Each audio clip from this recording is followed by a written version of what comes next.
오늘 어제에 이어서 모압과 15장과 16장에는 모압에 대한 예언이 계속되고 있어요.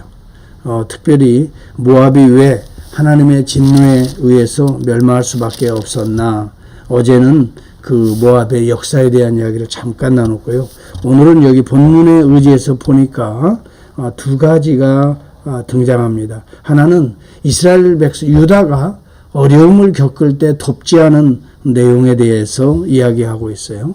여기 3절에 보면 너는 방도를 베풀며 공의로 판결하며 대낮에 밤같이 그늘을 지으며 쫓겨난 자들을 숨기며 도망한 자들을 발각되게 하지 말며, 이렇게 등장하면서 그 뒤도 보면은 피할 곳이, 저들에게 피할 곳이 되게 하라 그랬어요.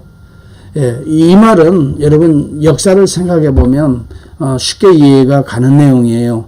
이게 무슨 이야기냐면, 이스라엘 백성들이 출애굽을 한 이후에 모압이 이미 이 가나안 주변에 살고 있었단 말이죠. 오히려 이스라엘을 도와야 돼요. 이스라엘이 어려움을 겪었을 때, 힘들어할 때 피난처가 되도록, 어떤 의미에서 보면 모압을 하나님께서 미리 가나안 주변에 이렇게 참 뭐라고 할까요? 포진하도록 역사하신 것이죠.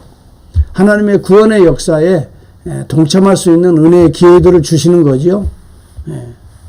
도울 수 있는 기회라고 하는 것은 벌써 동참할 수 있는 기회요. 하나님께 그만큼의 상급과 보상을 받는 일이지요.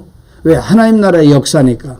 하나님이 주도하시는 역사에 편승하라는 거지요. 그러나 저들이 이스라엘 백성을 돕지 못하고 오히려 아수르와 동맹관계가 그 뒤로 보면 이어지면서 이스라엘과 유다의 대적관계를 형성하는 이런 모습들이 등장합니다. 여기에 중요한 것은 바로 첫 번째 우리에게 주어지는 교훈은 바로 이거예요. 하나님 나라의 역사에 힘이 되라는 거예요. 하나님 나라의 역사에 동참자가 되라는 거예요. 하나님 나라의 역사에 도움이 되고 또 여기에 힘이 되고 또 여기에 정말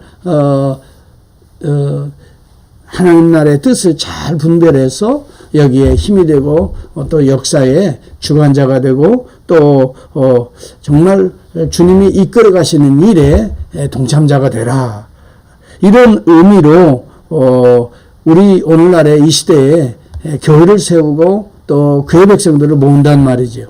그럼에도 불구하고 이러한 하나님의 거룩한 뜻에 여러분 정말 돕지 못하고 오히려 더 세상을 의지하고 나아가는 자들을 이 시대의 모압이라고 볼 수가 있겠죠. 하나님께서 오늘 하나님의 몸된 교회를 세우면서 복음의 나라를 세워나갈 때에 도움이 되지 못하고 함께하지 못하고 끝까지 세상과 짝하여 아수르와 동맹관계를 이루면서 오히려 하나님의 백성들의 구속의 역사를 정말 방해하는 그러한 모압의 모습이, 두 번째는요, 그러한 모압이 가지고 있는 속 마음이 드러나고 있어요. 여기 6절에 보면은 그런 내용이 등장합니다. 우리가 모압의 교만을 들었나니 심히 교만하도다. 그가 거만하며 교만하며 분노함도 들었거니와 그의 자랑이 헛되도다. 이렇게 말합니다. 하나님 없이, 하나님이 크게 도움을 받지 않아도 스스로 살아갈 수 있고 스스로 개척해 나갈 수가 있고 스스로 얼마든지 판단하여서 자기 길을 개척해 나갈 수 있다라고 생각하는 거죠. 바로 이러한 교만과 허세는 잠깐입니다. 잠깐이에요. 그래서 여기 오늘 어제도 말씀드렸습니다만 15장 16장에 보면은 이러한 모압의 교만은 하나님의 진노의 심판의 대상이 된다 하는 거예요. 오늘 우리 안에도 그러한 모압의 요소가 있을 수 있거든요. 우리 스스로 뭔가를 행하려고 하고 내 생각대로 나가면 분명히 될 것이다 라고 하면서 하나님 나라의 거룩한 뜻을 외면해 버리는 경우가 있거든요. 바로 이러한 것이 오늘 이 시대에 아직도 남아있는 우리 안에 모압의 요소라고 볼 수가 있어요. 그러므로 저와 여러분이 오늘 엎드려서 과연 나는 정말 겸손하게 주님 의지하고 주의 나라와 의를 먼저 구하고 있는가, 이것을 생각하면서 우리는 기도해야 돼요.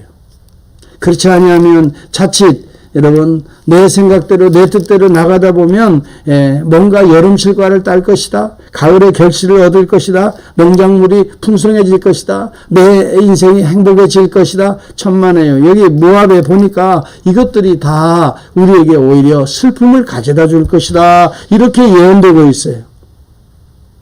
즐거움과 기쁨이 기름진 밭에서 떠났고 10절에 보면 포도원에는 노래와 즐거운 소리가 없어지겠고 틀에는 포도를 밟는 사람이 없어지리니 이는 내가 즐거운 소리를 그치게 하였습니다. 여러분, 진정한 우리의 기쁨과 즐거움과 행복도 하나님이 주시는 거예요.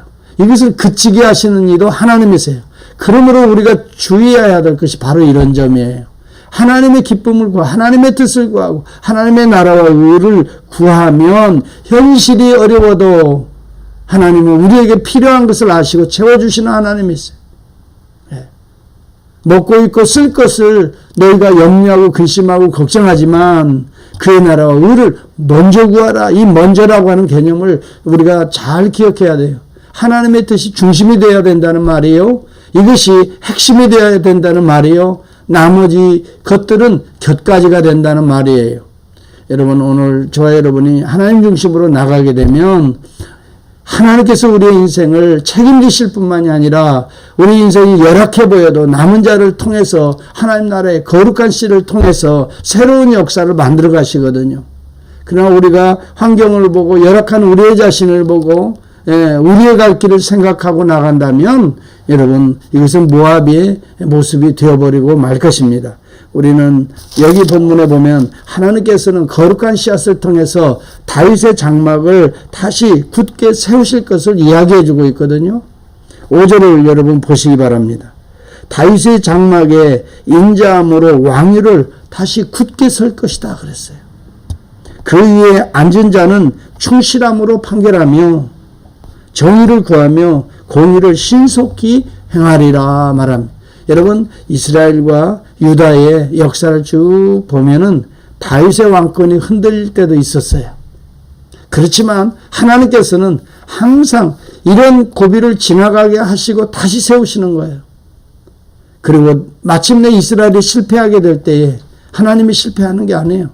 다윗의 후손으로 오신 정말 이 땅에 오실 메시아를 통해서 다윗의 왕권을 예언했던 신탁의 예언을, 나단의 신탁의 예언을 그대로 성취하시잖아요.